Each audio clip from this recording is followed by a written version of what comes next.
Shri Jacob George, ഇപ്പോൾ CPM ഈ വിഷയത്തെ എങ്ങനെ കാണുന്നു എന്നതും പ്രധാനമാണല്ലോ. ഇന്നലത്തെ പ്രധാനപ്പെട്ട ഒരു പ്രതിഷേധ പരിപാടിയിൽ നിന്നും ജോസ് കെ മാണി വിട്ടുനിന്നത് ഇന്നിപ്പോൾ ഞങ്ങൾ പിണറായി വിജയനൊപ്പമാണ് എന്ന് എടുത്തു പറഞ്ഞുകൊണ്ട് രണ്ടുപേർ ഫേസ്ബുക്ക് പോസ്റ്റ് ഇടുകയാണ്. ഒന്ന് റോഷി അഗസ്റ്റിൻ, ഒന്ന് പ്രമോദ് നാരായണൻ. ജയരാജനും മുന്നണി വിടുന്നതിൽ താല്പര്യമില്ല എന്നുള്ള സൂചനകളുണ്ട്. പക്ഷേ ജോസ് കെ മാണിക്ക് മറ്റൊരു നിലപാടാണ് എന്നും അദ്ദേഹം പറയാതെ മാറി നിൽക്കുന്നു എന്നുള്ള സൂചനകൾ ലഭിക്കുന്നു. സോണിയാഗാന്ധി സംസാരിച്ചു എന്നുള്ള വാർത്ത ആദ്യം വരുന്നു. പിന്നീട് PK കുഞ്ഞാലിക്കുട്ടിയും പ്രതിപക്ഷ നേതാവും ഫോണിൽ സംസാരിച്ചു എന്നുള്ള വാർത്ത വരുന്നു. സഭയെടുക്കുന്ന നിലപാട് എന്നുള്ളത് വളരെ ശക്തമായി തന്നെ ഒരു വാർത്തയായി അവിടെ നിൽക്കുകയാണ്. CPM ഈ സാഹചര്യത്തെ എങ്ങനെയാണ് കാണുന്നത് ശ്രീ ജേക്കബ് ജോർജ്? കഴിഞ്ഞ 2021 മധ്യ കേരളത്തിൽ വലിയ നേട്ടമുണ്ടാക്കാൻ സഹായിച്ചത് ഉറപ്പായിട്ടും ഈ മാണി ഗ്രൂപ്പിന്റെ ഒരു പിന്തുണയോടുകൂടി തന്നെയാണല്ലോ. അവർ വിട്ടുപോയി കഴിഞ്ഞാൽ ലഭിച്ച ക്രിസ്ത്യൻ വോട്ട് നഷ്ടപ്പെടും എന്നുള്ള ആശങ്കയല്ലേ? ജോസഫ് വാഴക്കിനെ നമ്മുടെ കൂടെ കണ്ടതിൽ എനിക്ക് വലിയ സന്തോഷമുണ്ട്. ഒത്തിരി കാലത്തിന് ശേഷമാണ് വാഴക്കിനെ കാണുന്നത്. ഞങ്ങളൊക്കെ സ്ഥിരം വാഴക്കിനും ഞാനും സ്ഥിരം പങ്കാളികളായിരുന്നു ചർച്ചകളിൽ, വൈകുന്നേരത്തെ ചർച്ചകളിൽ. തീർച്ചയായിട്ടും വാഴക്കൻ സന്തോഷം, വളരെ സന്തോഷം. All the best.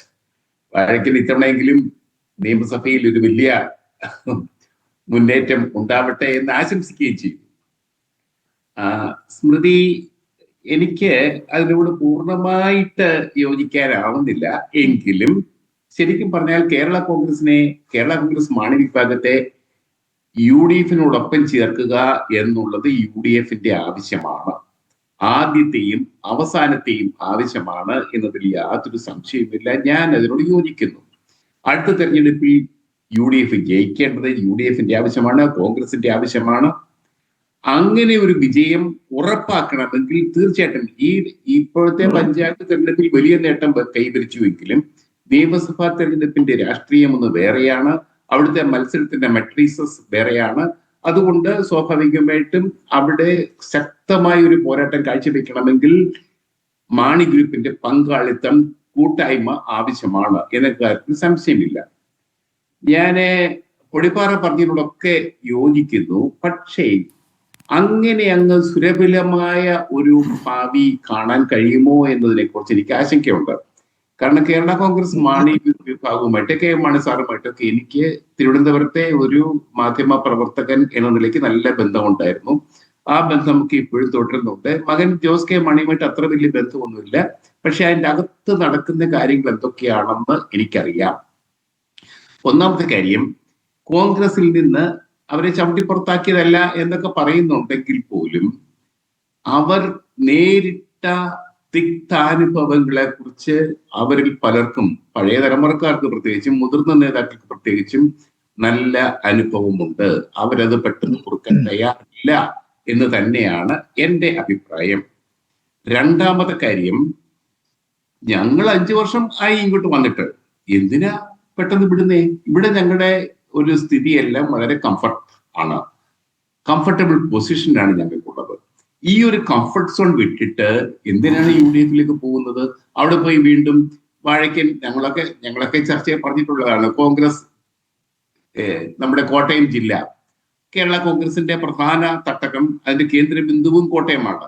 അവിടെയൊക്കെ അവര് പറയുന്നത്, കേരള കോൺഗ്രസ് പറഞ്ഞിട്ടുള്ളത്, അവര് സീറ്റൊക്കെ തരുമായിരിക്കും, പക്ഷെ എന്നിട്ട് വിമതരെ കൂടെ നിർത്തും, എന്നിട്ട് ഞങ്ങളെ തോപ്പിക്കും. അങ്ങനെയൊക്കെ പല അനുഭവങ്ങളും അവർക്കുണ്ട്. ചങ്ങനാശ്ശേരി, അങ്ങനത്തെ പല, കാഞ്ഞിരപ്പള്ളി, അങ്ങനെ പല സീറ്റുകളും കോൺഗ്രസ്സുകാരും കണ്ണു വെച്ചിട്ടുള്ള സീറ്റുകളാണ്. ആ ഒരു പ്രശ്നം അവർക്കുണ്ട്. അവരിപ്പോഴും അത് നേരിടുന്നു. അങ്ങനത്തെ പ്രശ്നങ്ങളൊന്നുമില്ല. ശരിക്കും വാഴക്കൻ സൂചിപ്പിച്ച പാലായിലെ സംഭവം, അത് അങ്ങേയറ്റം നിർഭാഗ്യകരമായ സംഭവമായിരുന്നു എന്ന കാര്യത്തിൽ എനിക്ക് യോജിപ്പാണ് വാഴക്കൻ. പക്ഷേ കേരള കോൺഗ്രസ് ഇടതുപക്ഷ മുന്നണി വിടാനുള്ള ഒരു തീരുമാനത്തിലേക്ക് കടന്നിരുന്നെങ്കിൽ അന്ന് പാലായിൽ വെച്ച് തീരുമാനമെടുക്കാമായിരുന്നു. അതൊരു നല്ല കാരണമായിരുന്നു. ഇന്നിപ്പോൾ അതുപോലെ വാലിഡായിട്ടുള്ള, അതുപോലെ വിലപ്പെട്ട ഒരു കാരണം, ഒരു ന്യായം വേണമല്ലോ. അല്ല, സഭകൾ ആവശ്യപ്പെടുന്ന പല കാര്യങ്ങളും നടപ്പാക്കാത്ത കാര്യം, ഇപ്പോൾ ഈ പറയുന്ന ഇരിട്ടി പോലുള്ള ഈ മലയോര മേഖലകളിലൊക്കെ വന്യമൃഗശല്യവുമായി ബന്ധപ്പെട്ട് സഭയുയർത്തിയ വിഷയമൊക്കെ അവിടെ നിൽക്കുന്നു. അങ്ങനെ പല കാര്യങ്ങളായി ഇപ്പോൾ ദീപികയിൽ ലേഖനവും വന്നതാണ്. പല കാര്യങ്ങളായി സഭ ഉന്നയിച്ച കാര്യങ്ങളുണ്ട്. അപ്പോൾ അതൊരു വിഷയമായി അവിടെ നിൽക്കുന്നുണ്ട്. ആത്യന്തികമായി സഭ പറയുകയാണ് നിങ്ങൾ മുന്നണി വിടണമെന്ന് പറയും. ഇതൊന്നും ശരിയായ രീതിയാണ് എന്നൊന്നും യോജിപ്പുണ്ട് എന്നൊന്നുമല്ല. എൻ്റെ ഒരു ചോദ്യമായിട്ട് ഞാൻ ചോദിക്കുകയാണ്, സഭ പറഞ്ഞു കഴിഞ്ഞാൽ അതിനെ നിരാകരിക്കാൻ സാധിക്കുമോ കേരള കോൺഗ്രസ് മാണി വിഭാഗത്തിന് എന്നൊരു ചോദ്യം അവിടെ നിൽക്കുന്നു. ഈ കഴിഞ്ഞ ദിവസം പറഞ്ഞ പോലെ സിനഡിലെ പ്രതിപക്ഷ നേതാവിൻ്റെ അവിടുത്തെ സന്ദർശനം അതൊരു ചെറിയ കാര്യമായിരുന്നില്ല. അത് പാംപ്ലാനി പിതാവിനെ കാണാൻ മാത്രമല്ല, സഭകളിലെ പ്രധാനികൾ ചേർന്നിട്ടുള്ള ഒരു സഭാ സമിതിയുണ്ട്.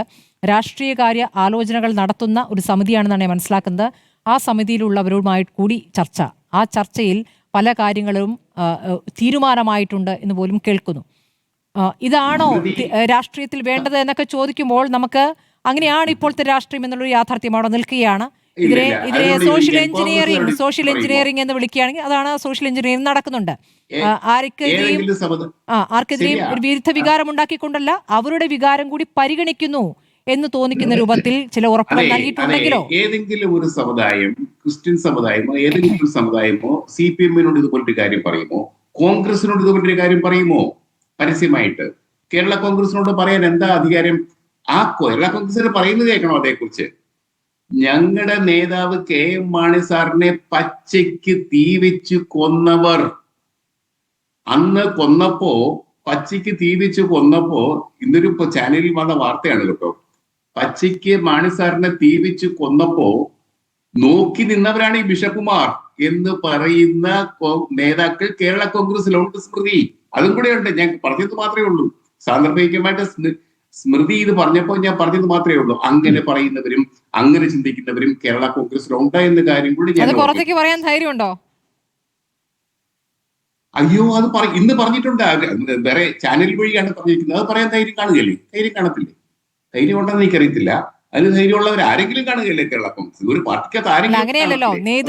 നേതൃത്വം എന്ത് തീരുമാനമെടുക്കുന്നു, സഭ പറയുന്നതിന് വിരുദ്ധമായിട്ടൊരു തീരുമാനത്തിലേക്കൊക്കെ കേരള കോൺഗ്രസ് മാണി വിഭാഗത്തിന് പോകാൻ പറ്റുമോ? കാരണം ഒന്നാമത് ക്രൈസ്തവ സഭകളുമായൊക്കെ നല്ല ബന്ധം തന്നെയാണ്, കത്തോലിക്ക സഭയുമായി നല്ല ബന്ധം തന്നെയാണ് ജോസ് കെ മാണിക്കുള്ളത്. അതിൽ എല്ലാം അടങ്ങിയിട്ടുണ്ട്. കാരണം ആ നിലപാട് എന്നുള്ളത് ഈ പറഞ്ഞ നേരത്തെ ശ്രീ പൊടിപാറ പറഞ്ഞത് ഒരു പ്രധാനപ്പെട്ട കാര്യമാണ്. അതൊരു ശരിയായ സമീപനമല്ലെങ്കിൽ കൂടി ലീഗിന് കിട്ടുന്നതിന്റെ കണക്ക് കൂടി വെച്ചുകൊണ്ടാണെങ്കിൽ അത് കുറച്ചുകൂടി യാഥാർത്ഥ്യമായി ചേർന്ന് നിൽക്കുകയാണ്. ലീഗിന് ഇതാ 5 മന്ത്രിസ്ഥാനത്തിന്റെ വിഷയം നമുക്ക് ഓർമ്മയുണ്ടല്ലോ. 5 മന്ത്രിസ്ഥാനം അവിടെ കിട്ടുന്ന രൂപത്തിലേക്ക് അവർ വളരുകയാണെങ്കിൽ നമ്മളും വളരണ്ടേ, നമ്മുടെ ആളുകളും വേണ്ടേ എന്ന് ചോദിക്കുമ്പോൾ അതിനുള്ള സാധ്യത ഏറെയാണ്. അത് മതേതര സമൂഹത്തിൽ അത് ശരിയല്ലെന്ന് തന്നെയാണ് എന്റെ അഭിപ്രായം. അതൊരു സംശയമില്ല. നമുക്ക് നല്ല രാഷ്ട്രീയത്തിൽ അതൊന്നും ശരിയാണോന്ന് ചോദിച്ചാൽ ശരിയല്ല. പക്ഷെ അതാണ് ഇപ്പോൾ പുറത്ത് വർഗീയത പറയുന്നതിനേക്കാളും ഭേദമാണല്ലോ ശ്രീ.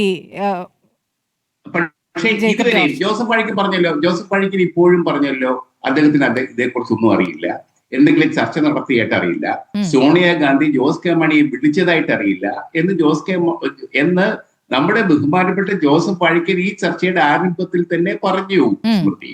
അതുകൊണ്ട് എനിക്കും അത്രേ അറിയത്തുള്ളൂ. എന്തെങ്കിലും ചർച്ച നടത്തിയതായിട്ടോ എന്തെങ്കിലും തീരുമാനം കേരള കോൺഗ്രസിന്റെ അകത്ത്, മാണി വിഭാഗത്തിന്റെ അകത്ത് നമ്മൾ മനസ്സിലാക്കേണ്ടത് ഐഷ പോറ്റിയുമായിട്ടുള്ള ചർച്ച ഇവിടെ ഇരു ചെവി അറിഞ്ഞിട്ടില്ല. ഇന്നലെ തന്നെ ആ വാഗ്ദാനവും കിട്ടി. ഇന്നിപ്പോൾ സമരവേദിയിലേക്ക് വരുമ്പോഴാണ് അവരിങ്ങോട്ട് വരുന്നു എന്നുള്ള കാര്യം പറഞ്ഞത്. അങ്ങനെ ചിലത് സംഭവിക്കാൻ സാധ്യതയുണ്ട് എന്ന് കോൺഗ്രസിനകത്ത് തന്നെ പറയുന്നു. അതാണ് നമ്മൾ പ്രതീക്ഷിക്കേണ്ടത്. ഞാൻ വരാം.